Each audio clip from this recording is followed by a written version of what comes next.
lovely hearing both Dr. Bhandari's heartfelt and heart-touching talk, as well as a very informative talk by Dr. Aga. And I'm sure most of us, after seeing such wonderful preparations that she has prepared and she indulges in, are very hungry in the tummy.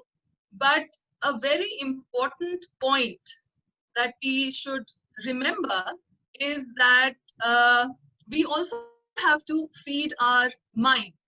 And the best way to feed our mind is to be stress-free, is to be calm. And one of a very dear person to me, I'm sure if she's listening in today would know who I'm talking about, had mentioned a very interesting thing last time I spoke. She said one should also eat good thoughts. And taking that basis, and as both Dr. Bhandari and Dr. Aga have rightly pointed out, the importance of stress management in our lives, I would be talking about ways as to how we can stress less and live more. Because every moment we spend in stressing is one moment lost when we can actually live. So let's start this interesting presentation and aim for a stress-free and tranquil life, just like this lady in the picture. And there's no gender bias intended, so please don't take any. This talk is for both, and I hope you enjoy this and take some pointers from here. Now, before I start my actual talk, I would kindly request you to participate in the following poll that is coming up on your screens right now, and then I could start my talk. So Prateek, could you share the survey poll, please? Yes, I have done that. Thank you. So please lock in your answers, and then based on your inputs, we'll take the talk forward in the direction you would like us to steer.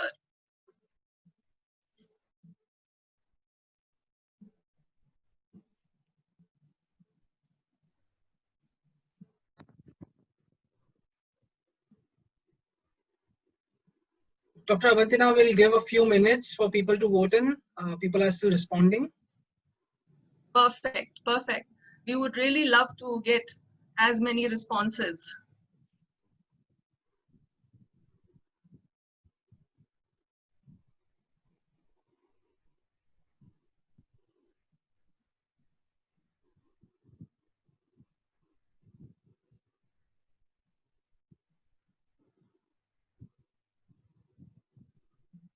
All right, so I think we have a majority of people have already responded. So would you like me, I mean, is the screen visible to you, or would you like me to share the details with you? Yeah, if you could just tell me the percentage of people who experienced increased stress during COVID-19. Staggering high, 70%. Wow, okay. And Yes. the most stressful reason? There, so the first one, of course, is career, 42%, and followed by uncertain future, 24%, and health, 18%. And then family issues and finances are the last two, 9% and 8%. So yeah, career, 42%, and uncertain future, 23%. All right, thank you so much. How many responded, Prateek? More than 70% of people have responded. Okay. Yes. Thank you. So thank you so much, Prateek, and thank you to the respondents for taking out the time. Now, there was a precise reason I asked you this question. Well, this is on a lighter tone, and it would probably lighten the atmosphere and lower down your stress levels. If you thought there was stress in your life, imagine the stress this fish might be experiencing. She's in a mixer full of water with blades below her, and the mixer is connected to the power plug. So we can but imagine the amount of stress that this fish is experiencing. If it was for me, I would immediately go and unplug, but this is all in a lighter vein, so let's take it that way. But coming to reality, now this is the reality check of the COVID-19 pandemic. We have two different scenarios. One section of people are trying to flee and reach their homes. The second are out of their homes, venturing outside to protect all others. And both, mind you, are experiencing an amazing amount of stress. But the difference would be in how they are channelizing that stress, how they are taking the situation. And we all should take a moment of thought and try to applaud or feel for the people who are in so much stress and misery during the COVID-19 pandemic. And as Dr. Bhandari rightly pointed out, it's good to know, it's good to be aware, but too much involvement in the news could also impact us negatively. So for sure, if you can do something about this situation, this is the time, take action and try to elevate the stress and misery of the people around you. Now, as Prateek has rightly pointed out and the respondents have voted, we all have our own stresses to battle. No two people have the same stress or the same amount of stress. And all of us have our own coping mechanisms. The point to emphasize here is how we deal with that stress, how that impacts us. And today, I would be stressing on the positivity of the stress, because we've heard too much negativity of stress and we've kind of made it into this big evil. But my point and my effort today would be to channelize that stress into something positive and constructive. Now, talking about the kinds or the types of stress, it could be acute stress, which is triggered by a stressor, which initiates an immediate response from us. It could be a surprising event in our life.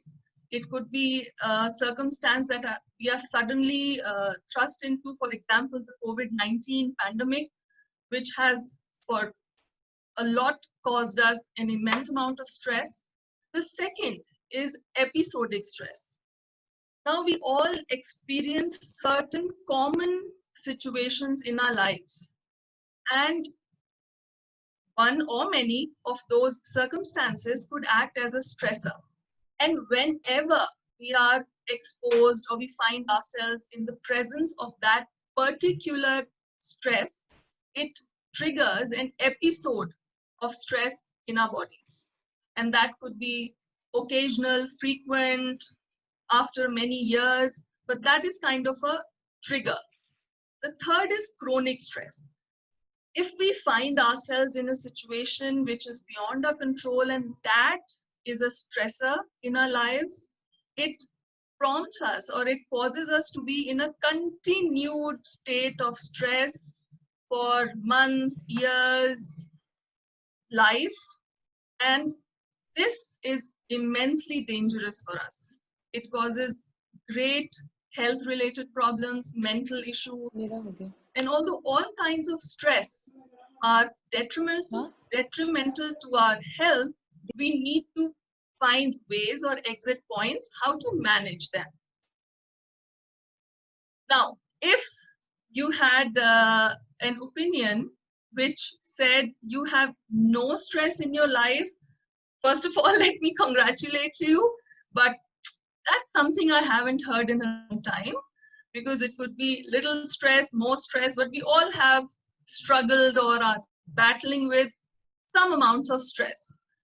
And saying that we have no stress could also mean we are in a state of denial. And that too is not good for our health. We need to accept if we have some stress, and then we need to take steps to address that stress.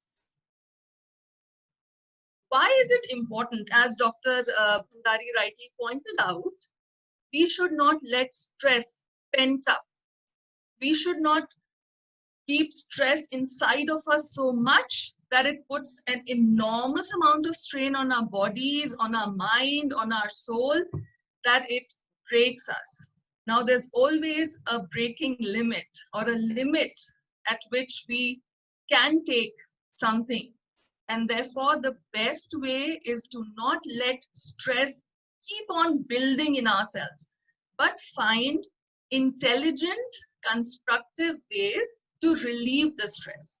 And episodes of blasting at somebody or getting too angry also is detrimental. So we need to know, and that is what I'll be talking about in my presentation today, as to which are the positive ways to manage stress. Well, this point was touched upon by Dr. Bhandari too, when he spoke of the hormonal responses that our body takes when exposed to an amount of stress. And he mentioned the fight or flight syndrome, in which the cortisol levels rise, which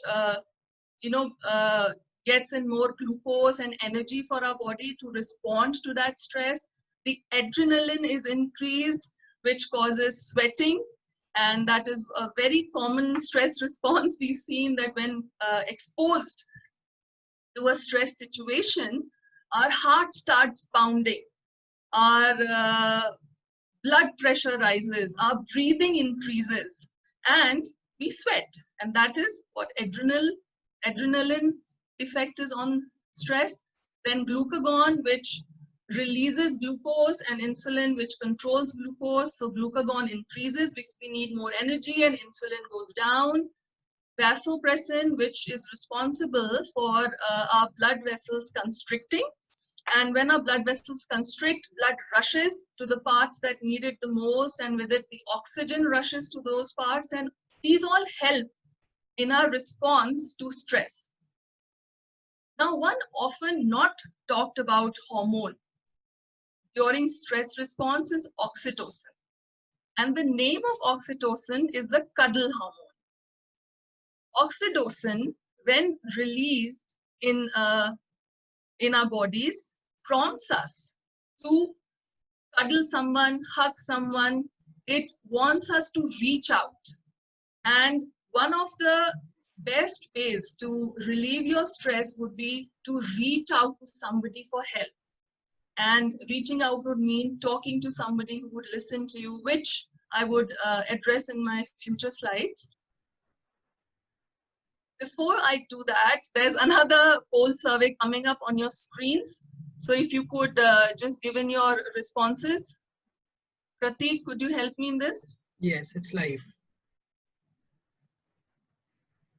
Thank you.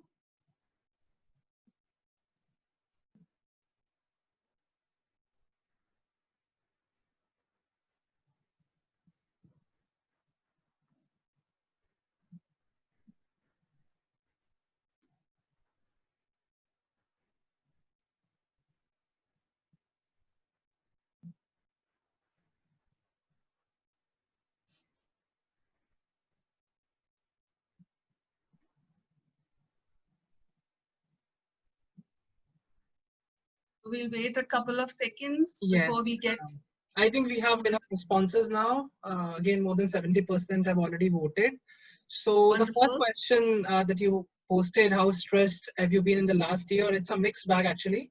So 47% people believe they are moderately stressed, and about 42% are little stressed, and 12% are severely stressed. And the second question, do you believe in the negative effects of stress? So 89% of people responded yes, and 11% said no. All right, thank you so much, Prateek, and the respondents.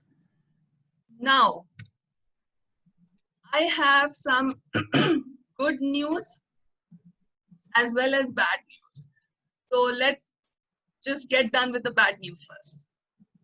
Now, for those who voted that they have been severely stressed over the past year, well, sure, it's not a good sign. And those who said little stressed, there's always a ray of hope. And it's no brainer that stress is definitely not very good for our health. Now, coming to the good news, the second part of the question. All those who voted no to whether you believe in the negative effect of stress have a higher chance of recovery and getting out of stress or getting out of a stressful situation or living longer than those who said that they believed in the negative effect of stress. So knowing is one thing and believing is another. What matters here is what you believe. And that is the whole essence of my talk today. I am concentrating on modulating your response to stress. I would like you to think of stress as nothing evil, but as an ally and a friend. We have to change our mindsets and change it into believing that stress can also bring about positive effects in our life.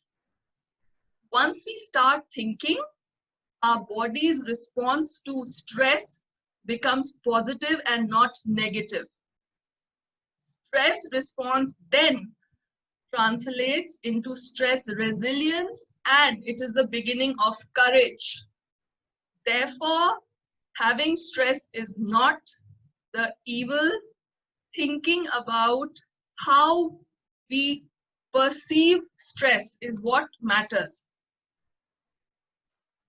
Now, as I talk about the perception here, it's very important how you perceive things. We always have two choices. Avoid stress, which might not always be the case. Handle stress, which is a choice we make.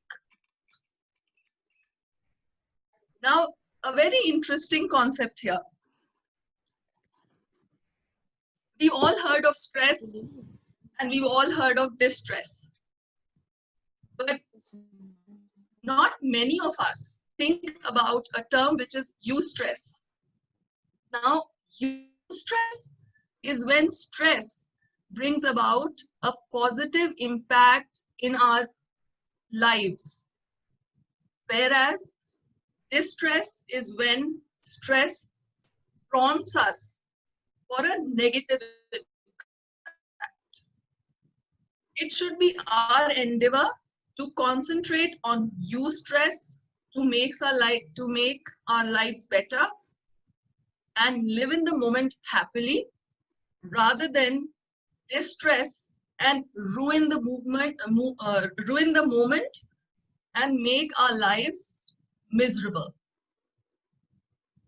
I'll give you an example, the same example for both kinds of responses to stress. Well, a lot of people have lost jobs during COVID-19. Now, some of them constantly would think about the negative impact losing that job would have on their bodies or on their lives, sorry. Some of them can take this as an opportunity to start something on their own and take this stress as an opportunity to rebuild your life and make it better. I'm not saying it's the easier choice, but the future would depend on the kind of choice you make. Even the present moment would decide how you react to that stress. So let's stop distressing and start eustressing and make eustress the talk of the town. Now, how do we manage stress? Well, it could be immediate relaxation or long-term adaptation. Immediate steps would be deep breathing. And we've all seen when we do deep breathing, our entire system relaxes. And there's this surge of oxygen and new energy in our bodies. This is one way to manage stress. When thrust on to a stressful situation, start breathing deeply, and that would prompt your brain to think calmly and try to manage that stress and how to use it positively. Next would be count till 10. Now, this one was told to me by someone very dear again, and I hope she's listening. Whenever you adopt a laughing expression and you smile, don't worry if people would frown and look at you. Why is she laughing in this stressful situation? Just do that. Do it now. Adopt a smiling expression and you would see the stress melt away, and it's measurable, by the way. I'm not talking hypothetically, this is science. Measurements have been done and these techniques have shown positive impact. Both divert your mind with other activities that you like, would take your mind off that stress, listen to some relaxing music, write down what you're feeling. If you're unable to talk to somebody, write down what you're feeling, and that would relieve your stress. Talk to someone who listens and would be able to help you. Now, these are all immediate steps that we take, but there's no fix-all, one-point agenda for all our problems. We would have to condition ourselves and live properly and adapt ourselves to living a stress-free life and channelizing that stress into something positive. We could do that by thinking positively, by exercising, as Dr. Aga has mentioned, then eating healthy, thinking, thinking about what positive things this stress could bring in our lives, and at the same time, thinking negatively. Now, I'm not prompting you to get into this tunnel of negativity, but why I'm proposing this is, think about the worst case scenario, how bad it could have gotten, but it hasn't. And that would make you realize how blessed you are and not in that worst scenario. So even thinking negatively sometimes helps, but please don't make it a habit and don't start thinking negatively about everything, but this sometimes helps. Now, these are some groups of stress relieving foods which you could have. It has nuts, it has dairy, poultry, tea, fruits, vegetables, complex carbohydrates. And I had talked about these in detail in my previous talk on brain health. So I've just listed a few of them which would help in relieving stress. Another few ways of long-term adaptation would be hope. Always hope for the better. Forgive. If somebody has caused you distress emotionally, learn to forgive. Otherwise, you would be doing yourself more harm and would constantly be under that state of stress. So just forgive and forget and move on. Pray, be spiritual, be fearless. Now, this is a very important point. Please do not fear what will happen, because this fear takes us into such stressful situations which might never occur. So stop fearing and start living. And treat stress as a motivation to become a better person. If your capability is the issue, then try to work on that. You need to take that pressure or the stress as an inspiration to rise above the situation. Now, we had a lot of questions last time about sleep and stress. And there's a deep correlation between stress and sleep. When you are stressed, you are unable to sleep. And if you don't sleep well, you are stressed. So the option that I propose here is the intervention of stress management right here. The moment you experience stress, adopt stress management techniques, get into a state of eustress and not distress, and the entire vicious cycle of sleep and stress would be broken. Now, this is a very fuzzy picture, and I'm sure you must be wondering why have I put this picture in the presentation. Now, this be the state of our minds right now as to what we can do for stress, how do we relieve our stress. So making the picture clearer. These are my takeaway points for this presentation. Practice these points. Think positively, live in the moment, meditate, inspire yourself, love yourself, forget resentments. And these would make your life stress-free and would make you happy and cheerful, which in turn would translate to people around you, and you would make a ripple effect, and that would help. So with this, I end my talk, and thank you so much for listening in.